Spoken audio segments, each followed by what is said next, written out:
안녕하세요. 네, 오늘의 영상의 주제는 해외 대학교, 특히 영어권 국가의 레포트 쓰기 방법인데요. 특히 레포트 쓰는 방법 중 가장 중요한 레퍼런싱에 대해서 한번 주제를 다뤄보려고 합니다.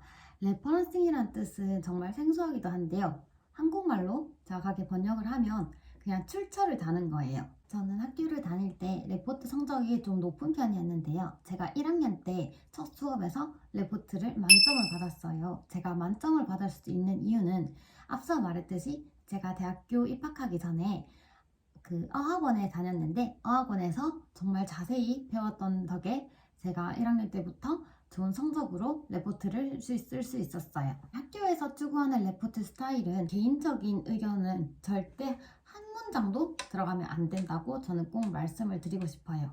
그래서 모든 문장이 다 예를 들어서 어떤 정의를 쓸 때도 무조건 인용을 해야 되고요. 저의 주장도 어떤 사람이 실제로 주장한 거에 대해서 인용을 해야 되고 그 주장에 대한 근거도 모두 논문 또는 웹사이트나 책에서 다 찾아서 싹 다 인용을 해야 돼요.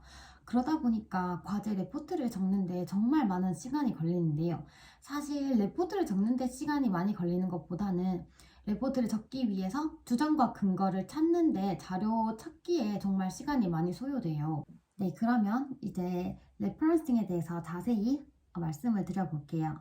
첫 번째 레퍼런싱을 가장 흔하게 레퍼런싱 하는 방법을 보여드릴게요.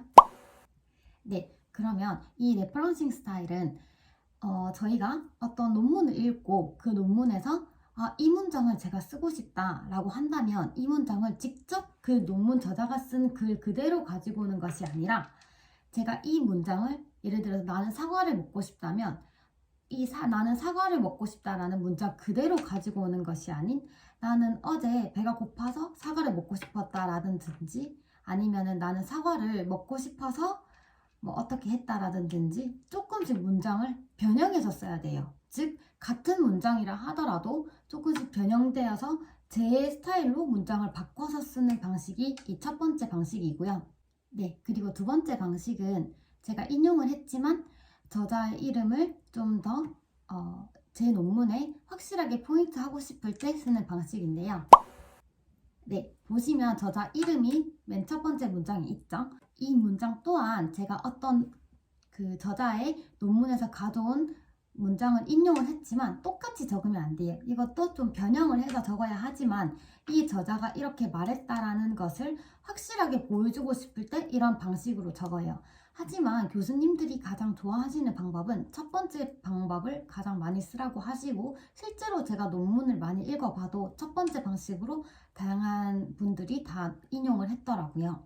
네, 앞서 말씀드린 것처럼 이렇게 제 레포트 내에 저자의 이름을 인용하는 부분을 in-text citation이라고 불러요. 이 in-text citation 같은 경우는 그 제 레포트 word count, 즉 글자 수에 포함이 돼요.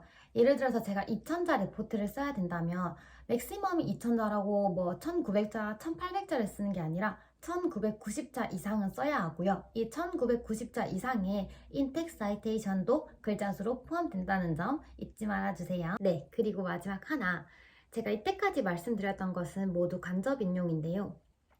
제 레포트를 쓸 때는 90% 또는 95%는 대부분 간접 인용을 해서 제가 좀 변형을 해서 레포트에 적어야 하는데요.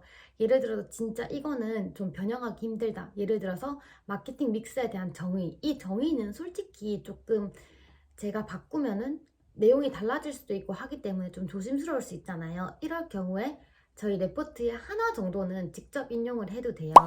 이렇게 직접 인용을 하는 경우에는 그 저자가 말한 거를 그대로 가지고 오기 때문에 그 문장을 작은 따옴표로 꼭 표시를 해주고요. 마지막에 그 in-text citation 적을 때도 끝에 그 페이지 번호를 적어야 돼요. 이 페이지 번호는 실제 이 논문에서 이 문장이 몇 번째 줄에 있었는지 또는 몇 번째 페이지에 있었는지를 꼭 기입을 해줘야 합니다. 제가 논문을 찾는 방법도 한번 말씀드려 볼게요. 저는 보통 구글 스칼러라는 논문에서 논문을 찾았는데요. 여기 논문을 찾아서 쓰면 편한 이유 중 하나는 거기에 보통 대부분의 논문들이 그 레퍼런스가 다 이미 달려 있어요. 그래서 제가 따로 레퍼런스를 찾아서 적지 않아도 돼서 좀 편리하더라고요. 네, 그리고 제가 만약 이 구글 스칼라에서 찾은 논문이 아니라면 제가 레퍼런싱을 만들어야 되잖아요. 그럴 때 좀 당황스럽죠? 하지만 제가 구글에서 레퍼런싱을 찾는 방법을 한번 보여드릴게요.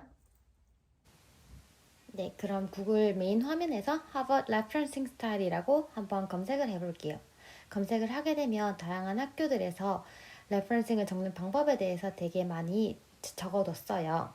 여기 보면 저널을 쓸 때는 어떤 식으로 인텍 사이테이션 해야 되고, 또 이렇게 레퍼런싱은 길게 어떻게 해야 되는지도 나와 있고, 또 보면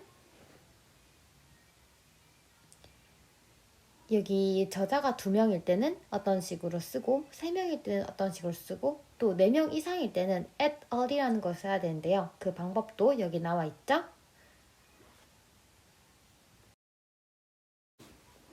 네, 여기 보면 저널뿐만 아니라 다양한 책 또는 이북 또는 웹사이트에서 인용을 하게 될 경우에 레퍼런싱을 적는 방법도 다 나와 있죠. 인텍 사이테이션과 레퍼런싱 모두 나와 있으니 한번 참고해 주시면 좋을 것 같아요. 그리고 마지막으로 레포트에서 제가 썼던 인용을 했던 저자의 이름들을 다 마지막에 레퍼런싱에 다시 또 길게 남겨야 되는데요. 이렇게 남기는 경우를 레퍼런싱이라고 따로 칸을 만들어서 페이퍼에 적어야 돼요. 즉 레포트를 적었던 그 단락과 완전히 떨어지게 새로운 장에 레퍼런싱을 따로 적어야 되는데요. 이 레퍼런싱 같은 경우에는 A, B, C, D 순으로 적어야 된다는 점 꼭 기억해 주세요. 네, 이 레포트 같은 경우는 제가 실제로 적었던 레포트고요. 중간중간에 인텍 사이테이션 보이시죠? 또 마지막에 보면 다른 페이지에 레퍼런싱을 이렇게 달아놨는데요. 이런 식으로 하시면 됩니다. 오늘 영상은 여기까지 할게요. 다음에 또 봐요. 안녕.